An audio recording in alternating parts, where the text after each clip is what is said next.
పత్రికా విలేకరుల సమావేశానికి ఇచ్చేసిన నాయకులకు మీడియా మిత్రులకు నమస్కారాలు తెలియజేసుకుంటూ నిన్న జరిగిన సభ సూపర్ హిట్ సూపర్ 6 అనే సభ చాలా విజయవంతమైంది. ఎక్కడ చూసినా ప్రజలు స్వచ్ఛందంగా తరలి రావడము, ఇక్కడ ఏర్పాట్లు కానీ అదేవిధంగా ఎమ్మెల్యేలు అయితేనేమి మంత్రులు అయితేనేమి పర్యవేక్షణలో ఈ కమిటీలన్నీ సమర్థవంతంగా పనిచేసినాయనేది ఈ సభ విజయవంతం కావడమే ఒక నిదర్శనం.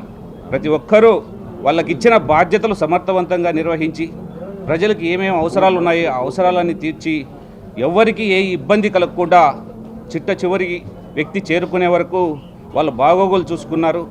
అందుకు ప్రత్యేకమైన అభినందనలు తెలియజేసుకుంటున్న ఈ కమిటీలందరికీ.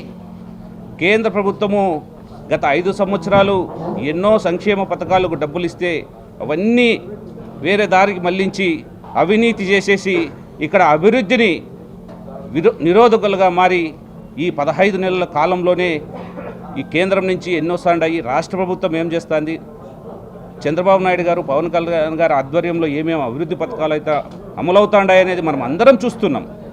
గత 5 సంవత్సరాలు ఇవన్నీ మభ్యపెట్టి ప్రజలకు చేరనీయకోకుండా ఎంతో దగా చేసిన జగన్మోహన్ రెడ్డి గారికి సరైన బుద్ధి చెప్పినా ఇంకా అసత్య ప్రచారాలు చేసుకుంటూ ఇక వీళ్ళు చేసేది సూపర్ హిట్ కాదు, సూపర్ పట్టు అనుకుంటా ఇంకా మీడియాలో ఇంట్లో కూర్చొని ఈ ట్విట్టర్లోనూ ఇన్స్టాగ్రామ్లోనూ పెడుతున్నాడు.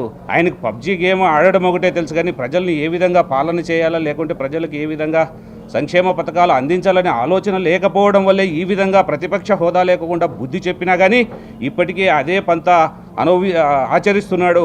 అతనికి రాబోయే కాలంలో కానీ రాజకీయ భవిష్యత్ లేకుండా కూటమి నాయకులు, కార్యకర్తలు, ప్రజలు అందరూ బుద్ధి చెప్తారని మేము ఆశిస్తూ ఈ సభ జరిగినందుకు, ఈ సభ విజయవంతమైనందుకు ధన్యవాదాలు తెలుపుకుంటున్నాం ప్రజలందరికీ.